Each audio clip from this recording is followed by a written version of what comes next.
श्री शिवाय नमस्तुभ्यम। हम सबको पता है कि 23 दिसंबर को साल की आखिरी सोमवार की अष्टमी पड़ रही है। अब इसके बाद में सोमवार की अष्टमी सीधा 2025 में पड़ेगी और ये आपके पास में आखिरी मौका है माँ मालिनी का ये उपाय करने का, जिससे आपके घर में अगर बहुत ज्यादा कोई इंसान क्रोध करता, हमेशा घर में खिटपिट मचती है, लड़ाई झगड़े होते हैं, तो वो सारी समस्या आपकी खत्म होंगी। बस आपको एक चावल, एक गुलाब की पंखुड़ियां और एक बेलपत्र का माँ मालिनी का एक उपाय छोटा सा करिएगा, जो कि पूज्य गुरु जी की कथा से सुन के बहुत अच्छे से बताऊंगा। यह उपाय सिर्फ और सिर्फ सोमवार की अष्टमी पे किए जाते हैं। बहुत ही नया सा और बहुत ही प्यारा सा उपाय, ठीक है ना। चलो समझने की कोशिश करते हैं।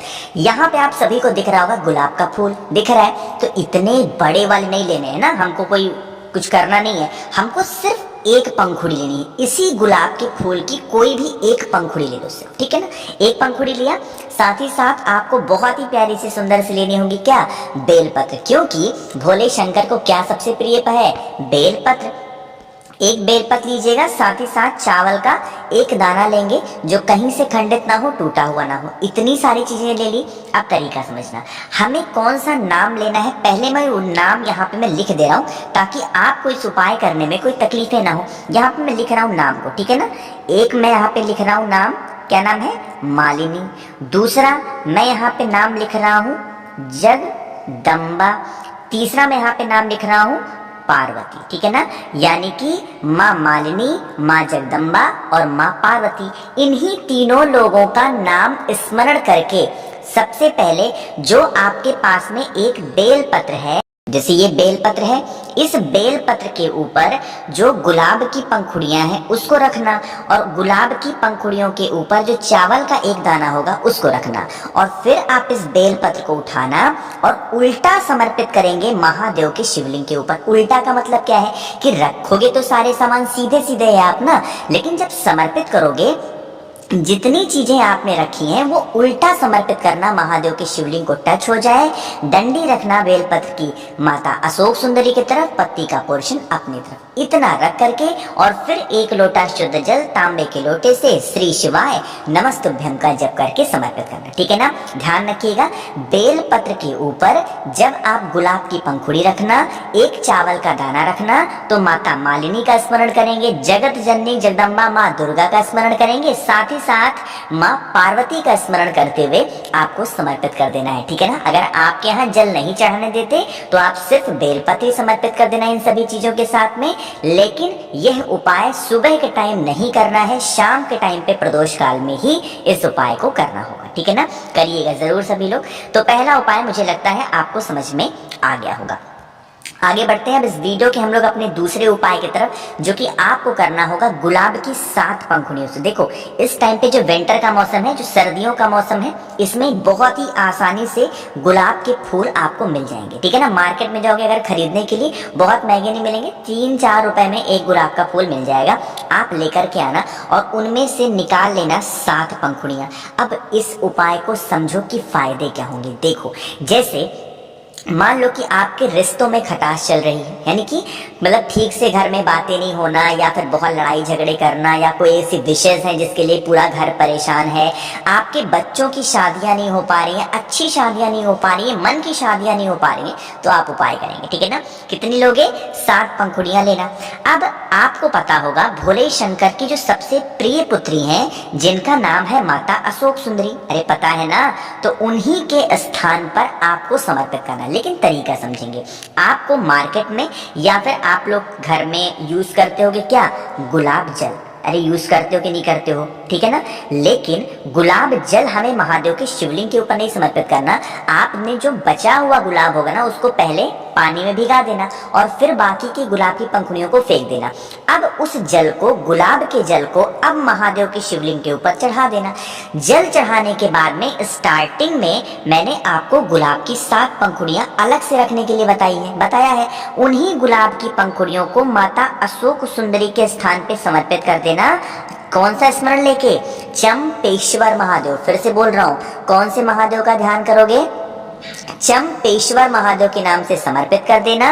और फिर अगर आपको जल चढ़ाने की अनुमति हो शाम के टाइम पे तो वो समर्पित कर देना। देखो, जब आप गुलाब की पंखुड़ियों को माता अशोक सुंदरी के स्थान पे समर्पित करोगे तो भोले शंकर से यही विनती करेंगे, हे भोलेनाथ, हमारे घर में इस प्रकार से समस्या है, इस प्रकार से प्रॉब्लम चल रही है, जिस प्रकार यह सुगंधित पुष्प, ऐसे बोलोगे, मेरी बात समझिएगा, जिस प्रकार हम यह सुगंधित पुष्प आपको समर्पित कर रहे हैं, इसी प्रकार से हमारे जीवन को, हमारे घर के आंगन को सुखाल बनाइए, खुशहाल बनाइए, जिससे हमारा परिवार हमेशा खुश रहे, कभी उनको बीमारी ना हो और हमारा पूरा परिवार अच्छे से रहे। कुछ इस प्रकार से प्रार्थना कर दो। प्रार्थना करने का वे अच्छा होना चाहिए। आप किस प्रकार से कोई बातों को महादेव के सामने रखते हो, ये ज्यादा मैटर करता है। प्रेम से कहना, महादेव जरूर पूरी करेंगे आप सभी की इच्छाओं को, ठीक है ना। 2 उपाय आपको समझ में आ गए हैं। आगे बढ़ते हैं अब इस वीडियो के हम लोग अपने तीसरे उपाय की तरफ, जो कि आपको करना होगा किससे, लाल चंदन के साथ में। क्या बेनिफिट है, कैसे करना है, सब कुछ बताऊंगा। यहाँ पे आप सभी को दिख रहा होगा क्या, लाल चंदन। फायदे समझ लो। जैसे घर में मान लो कि आपके कोई भी इंसान है जिसकी बीमारी पीछा नहीं छोड़ रही है और उसके लिए आप बहुत चिंतित हो, तो आपको 2 से 3 चीजों को लेना, ठीक है ना। क्या लेंगे, आपको सबसे पहले इस प्रकार से लेना है लाल चंदन, ठीक है ना। अब इस बार हमें लाल चंदन सूखा नहीं लेना है, आपको इसको अच्छे तरीके से इसका पाउडर बनाना होगा, ठीक है, मतलब सॉरी पेस्ट बनाना होगा, हल्का सा पानी डाल के। साथ ही साथ चावल के 7 दाने लेने हैं। देखो, जब भी चावल के दाने की बात की जाती है तो आपको अक्षत के रूप में चावल लेना है, यानी कि जो कहीं से खंडित ना हो, टूटा हुआ ना हो, चावल के दाने लेना। साथ ही साथ महादेव की सबसे प्रिय चीज लेंगे और वो होगी बेलपत्र, ठीक है ना। जो बेलपत्र का बड़ा वाला पत्ता होता है, इस बड़े वाले पत्ते पे खूब अच्छे तरीके से लाल चंदन को लगाना, खूब अच्छे तरीके से लाल चंदन को लगा दिया। अब इसी लाल चंदन के ऊपर जो आपके पास में चावल के दाने हैं, कितने, 7, उसको कुछ इस प्रकार से आपको चिपकाना होगा। जो कैसे मैं चिपका रहा हूँ, कितना प्यारा लग रहा है, आप भी कुछ इसी प्रकार से चिपका देना। और चिपकाने के बाद में फिर आप इस बेलपत्र को यहाँ से उठाना और सीधा तांबे के लोटे में जल भर के पहुंच जाना महादेव के शिवलिंग के पास में। फेस रखना उत्तर दिशा, नॉर्थ डायरेक्शन। जब हमारे घर की बीमारी खत्म ना हो तो महादेव का कुंदुक रूप ध्यान होना चाहिए।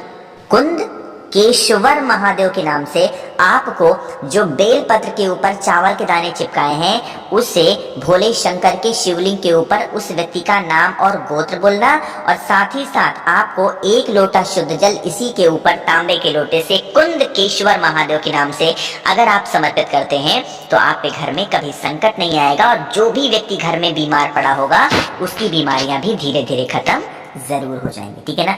भूलिएगा नहीं कोई लोग, बहुत इजी और बहुत ज़्यादा आसान सा ये उपाय था, ठीक है ना। हम लोगों ने यहाँ पे बात कर ली है अपने 3 उपाय की। आगे बढ़ते हैं इस वीडियो के सबसे आखिरी और बहुत ही छोटे से उपाय की, जो कि हमारा चौथा उपाय है। स्पेशली यह उपाय होगा धन प्राप्ति के लिए, कि अगर आपके कर्ज नहीं खत्म हो रहे हैं, धन संपदा घर में टिकती नहीं है। देखो, धन का नाम आया, मैं आपको बता दूं, 7 मुखी रुद्राक्ष अपने गले में धारण कर लो, या तो अपने बिजनेस वाले स्थान, 7 आपको बेलपत्र की, ठीक है ना। अब यही बेलपत्र के साथ में आपको लाल चंदन लेना। लाल चंदन को सूखा नहीं लेना है, इसका गाढ़ा सा पेस्ट बनाना, ठीक है ना। और पेस्ट बनाने के बाद में आपको उस लाल चंदन से सभी के सभी 7 की 7 बेलपत्र के बड़े वाले पत्ते पे 1-1 बिंदी लगानी है ओम श्रीम नमः का स्मरण करके। क्या ध्यान लोगे, ओम श्रीम नमः, इस मंत्र को बोल करके बिंदी लगाना। और बिंदी लगाने के बाद में आपके घर के आसपास में कोई भी देवी माता हो, कोई भी देवी माता हो, किसी भी का मंदिर हो, उन्हीं के पास जाना और वही जो 7 बेलपत्र है उन्हीं के सामने रख देना ओम श्रीम नमः का ध्यान करके। जब आपकी पूजन खत्म हो जाए, इनमें से कोई भी 1 बेलपत्र उठा करके आपके घर में जहाँ पे भी रुपए, पैसे, गहने, जेवरात रखे जाते हैं, उस स्थान पे आप रख दोगे तो कभी आपके घर में धन की कमी नहीं होगी। और खास कर ये उपाय अगर सोमवार की अष्टमी पे आपने किया है। मैंने कोशिश की आप सभी को हर एक बातों को अच्छा समझाने की। वीडियो पसंद आई हो तो लाइक करिएगा। कुछ पूछना है, नहीं समझ में, नीचे कमेंट सेक्शन में पूछो। और मेरे जितने भी भाई बहन आवाज आज मेरी पहली बार सुन रहे हैं, चैनल को जरूर सब्सक्राइब करेंगे। श्री शिवाय नमस्तुभ्यं।